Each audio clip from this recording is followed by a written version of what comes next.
The Apostle Paul prized his personal relationship with God. It was extraordinary to him that the Creator of the universe would step in and adopt him to be his very own son. And it was not because he had done anything to attract such favor, but simply because it pleased God and because of his tender mercies.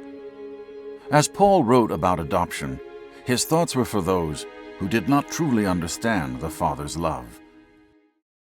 Imagine a young boy, penniless, rejected, without a name and without a future. He is a beggar and an inconvenience to a society who regards him as a street rat. While scavenging for food one day in a dark corner of a busy street, he turns to observe a beautiful family. All he has ever desired is to have a mom and a dad to love and protect him, maybe sisters and brothers to play with, and the chance for a bright future. But the dream moves on without even noticing. The young orphan continues his daily chore of searching out his next meal when he notices a well-dressed man approaching. This is clearly a man of great importance and power, and even in this prosperous community, he seems almost out of place. The boy hesitates for a moment, then turns to shrink into his corner. He takes 2 steps before he is stopped by the gentle hand of the stranger, who says kindly, "I would like to adopt you to be my very own son." Surely I am dreaming, the beggar thinks to himself. He is overwhelmed by the proposal, almost doubting the offer is real. How could a poor boy like himself become a part of this distinguished man's family?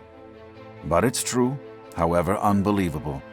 And the man takes the boy before a judge and begins the legal process of making him a member of his great family. The boy is now treated as a son. His hair is cut and his face is clean. He has new clothes on. He sits at the father's table, and before him a banquet of food to eat. This is too wonderful, unlike anything he has ever experienced.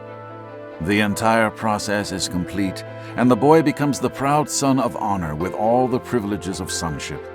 He is dressed in the finest linens and dines on the finest foods.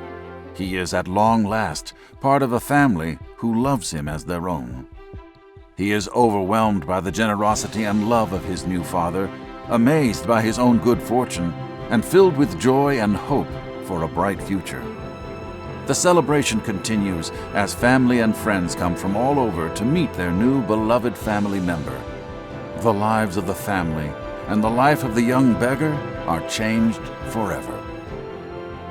It may have been a story like this that was on the Apostle's mind when he wrote of the glorious mystery of adoption, how a person completely unrelated to God and His perfect holiness could be chosen as a child to inherit His vast riches. Paul knew the love of a Father who was also King and Creator of the universe. He enjoyed the belonging that came from being a part of the family of God. The Apostle Paul's life had been forever changed, and he urged his readers also to be changed by the truth of a perfect Father's love.